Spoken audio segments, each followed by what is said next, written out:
Hello, this is Tanisha from Peaceful Birthing Doula. We're back at it again. And so today's topic is wish lists. And so this is pretty important because it will actually help you with the tasks, and it'll also help you with the boundaries. It'll help you with the helping and helpfulness. And so one of the things that I always suggest that my clients do is put a wish list together.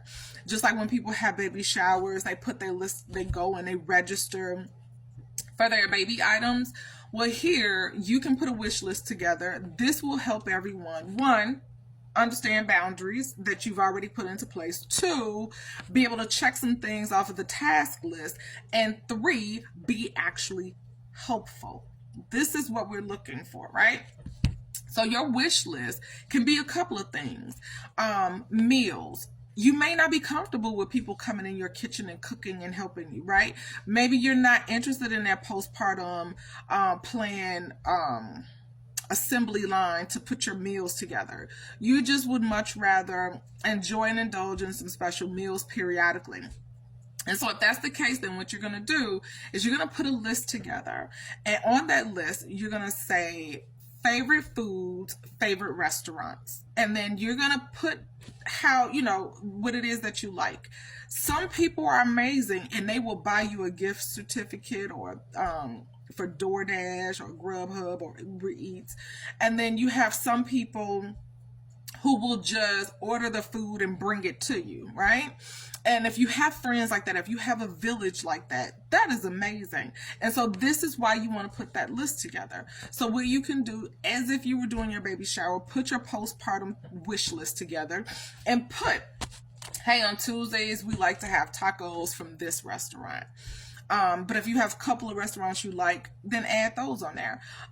Mondays, we like to do blah, blah, blah. We eat these foods. And so they could either purchase the groceries, so whomever is going to help you can do it, or they will purchase meals already planned and prepped for you, or they will just order it and have it delivered to you, the meal itself.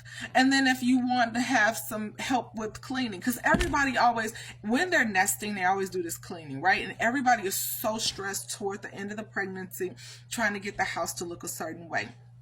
And I always tell everyone, don't stress about that stuff. It's not like the baby's going to come in and look around and be like, oh my God, this house is filthy. No, that does not ever happen.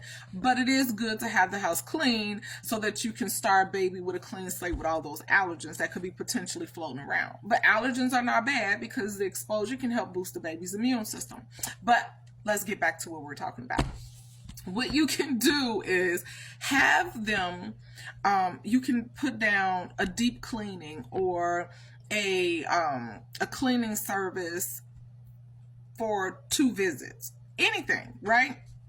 You can put it down. And there's so many services out there that are affordable.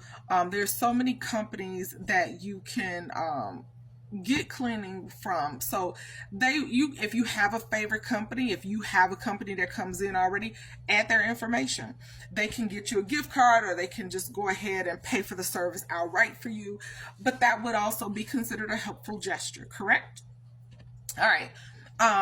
And then also, if you have pets and you know that you're going to be at home during the day by yourself and you have to walk the dog, or the dog needs to be let out, but it's the winter time or it's a crappy week coming up.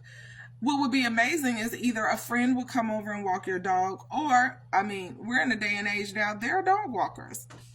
They can pay for a dog walker to come out to you for a week or 2. That would be very helpful. I remember when I was pregnant, after I had my daughter, and my husband finally went back to work, and soon he let the dog out, and then he left. And then an hour later, Max needed to use the bathroom again. And he cried and cried and cried. And he was crying while our baby was crying. So Ellie was crying, Max was crying, and then I started crying because it was just too much.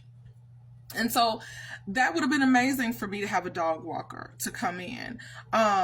It would have been amazing to have a cleaning service come out there and pick up that poop after he pooped, right?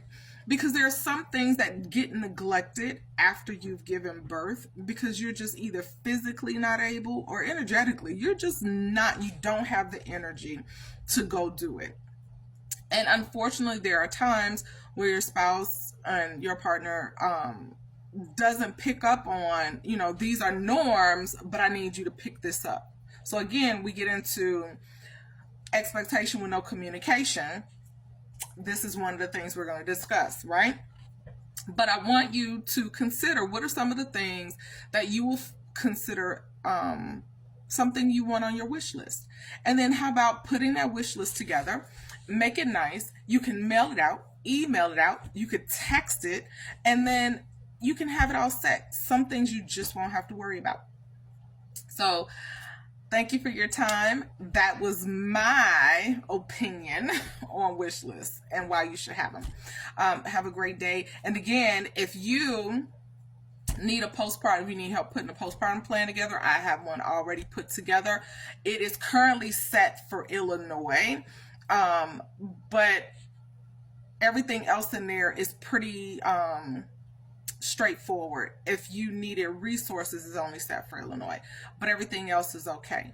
So if you need a postpartum plan, go to peacefulbirthingdoula.com and you can download your copy now.